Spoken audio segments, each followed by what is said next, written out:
Fellation, pipe, un petit message à toutes les femmes qui n'aiment pas le sperme de leur homme. À toutes les femmes, je vais inclure, on va dire, le liquide préséminal à toutes les femmes qui n'aiment pas la substance de leur homme.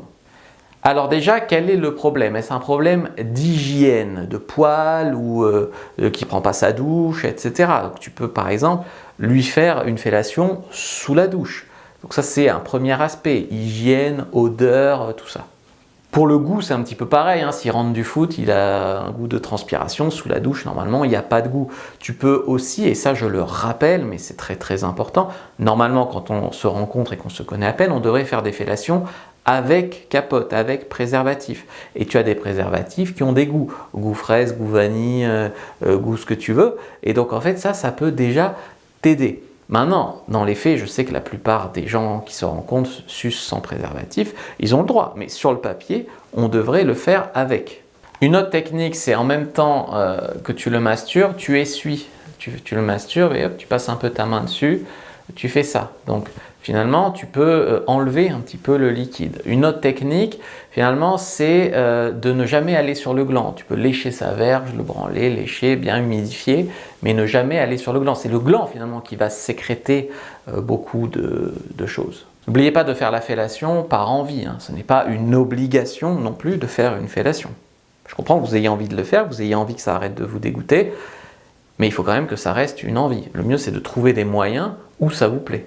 Si pour vous, vous sucez que les hommes que vous aimez et lui, vous n'arrivez pas à le sucer, si c'est une question de sentiment, je pense qu'il faut réfléchir. Si c'est une question de pratique, par exemple, vous ne savez pas vraiment faire une fellation, donc vous n'osez pas la faire, ou vous avez peur que ça vous dégoûte, vous n'avez jamais fait, et vous avez peur que ça ne vous plaise pas, vous avez peur du dégoût, vous avez peur qu'il tape un peu au fond de votre bouche, que ça vous fasse déglutir, etc. Vous avez peur, et donc du coup vous ne le faites pas. Là, je pense que c'est entendable, hein, bien sûr, comme argument, mais je pense que ce qu'il faut regarder, c'est que lui ne se sente pas rejeté. Parce que quand tu es un homme et qu'une femme ne te suce pas, et qu'elle te dit rien, hein, qu'elle joue la mystérieuse, ou que voilà, parce que souvent vous ne communiquez pas, vous ne le faites pas, l'homme se sent rejeté. Il se dit sûrement qu'elle en suçait d'autres, mais pas moi, pourquoi, mais on sait que ça ne lui plaît pas, machin.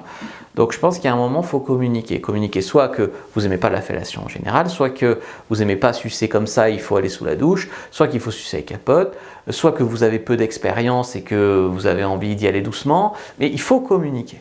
En tout cas, si vous ne voulez pas qu'ils se sentent rejetés, si vous voulez apprendre à être une bonne amante, quelles que soient les circonstances, prenez votre fiche, elle est complètement gratuite, comment être une bonne amante, premier lien dans la description de la vidéo, lien en commentaire épinglé. Donc prenez déjà cette fiche, puis pour aller plus loin, il y a ma formation, donc e-book et puis 1 heure de cours en vidéo sur le guide de la bonne amante. Donc prenez-la, likez, commentez, partagez, puis écrivez dans les commentaires fée comme une fée, et puis lation plus loin, pour que je vois celles qui ont regardé jusqu'au bout et celles qui se barrent avant la fin et qui me flinguent mon algo.